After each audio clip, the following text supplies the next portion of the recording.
মক্কায় ইহুদিরা এসে দল পাকালো, চল মোহাম্মদকে আজকে প্রশ্ন করে আটকায় দিব। কি প্রশ্ন করবি? ইহুদিরা বলে এমন প্রশ্ন জানা আছে এগুলোর কিছুই মোহাম্মদ জানে না।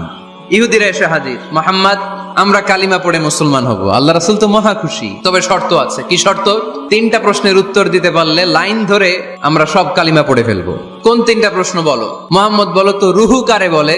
আসহাবে কাহাফ সম্পর্কে কি জানো? 3 নাম্বার প্রশ্ন, মান হুয়া যুলকারনাইন, যুলকারনাইন সম্পর্কে কি জানো বলো। আল্লাহ রাসূল সাল্লাল্লাহু আলাইহি ওয়াসাল্লাম বললেন গাদান উজিবুকুম, আগামীকাল উত্তর দিব। কারণ জানেন না তো কি করে বলবেন, আর না জানলে উনি বানায় কিছু বলেন? কারণ কোরআন তো পরিচয় দিয়েই দিল তিনি মন গড়া কখনো কিছু বলেন।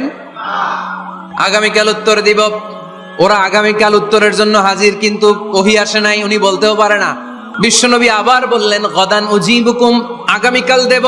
তারপরের দিন ইহুদিরা এসে হাজির, বিশ্বনবী উত্তর করতে পারেন না। তৃতীয় দিনও তিনি পারেন না, এসে হাসাহাসি শুরু করছে। এই মক্কার লোকেরা দেখো, এই লোকটা এতদিন তোমাদেরকে ভুল বুঝাইছে। এই লোকটা এতদিন বলেছে তিনি নবী। তিনি যদি নবী হতো তিনি তো প্রশ্নের উত্তর করতে পারতো, পারে না কেন? এটাই প্রমাণ করে তিনি নবী নয়। তিনি যদি জানতেন তাহলে তো উত্তর দিতেন, পারেন না কেন?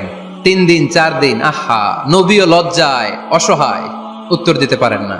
টানা 15 দিন ওহী আসে নাই, নবী উত্তরও দিতে পারে না। আল্লাহ রাসূল সাল্লাল্লাহু আলাইহি ওয়াসাল্লামের জন্য এত বিব্রতকর পরিস্থিতি আর কখনো ছিল না। তিনি বারবার বলতেছেন কালকে বলবো, কিন্তু উত্তর আসে না। এর কারণ নবী ইনশাআল্লাহ বলে নাই।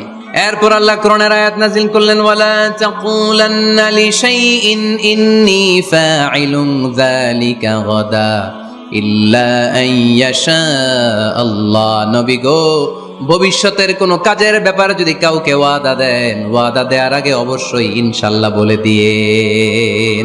এবার আল্লাহ 3টা প্রশ্নের উত্তর জানাই দিলেন। ইয়াসআলুনাকা আনির রূহ কুলির রূহু মিন আমরি রাব্বি ওয়া মা উতিতুম মিনাল ইলমি ইল্লা কালিলা। দ্বিতীয় উত্তর জানাই দিলেন, আম হাসিবতা আন্না আসহাবাল কাহফি ওয়ার রাকিব কানু মিন আয়াতিনা আজাবা। 3 নাম্বার প্রশ্নের উত্তর আল্লাহ সূরা কাফে জানিয়ে দিলেন, ইয়াসআলুনাকা আন যিল কারনাইন কুল সাআতলু আলাইকুম মিনহু যিকরা।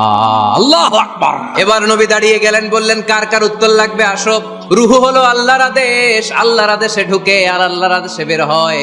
আসহাবে কাফের 7 জন ছেলে ছিল, গুহার মধ্যে আল্লাহর ভয় ঢুকেছে। 309 বছর পরে আল্লাহ তাদেরকে আবার ঘুম থেকে জাগিয়েছে। যুলকারনাইন এমন একজন বাদশা, গোটা বিশ্বকে শাসন করেছে, তার শাসন ক্ষমতার কোনো কমতি ছিল না। সুবহানাল্লাহ।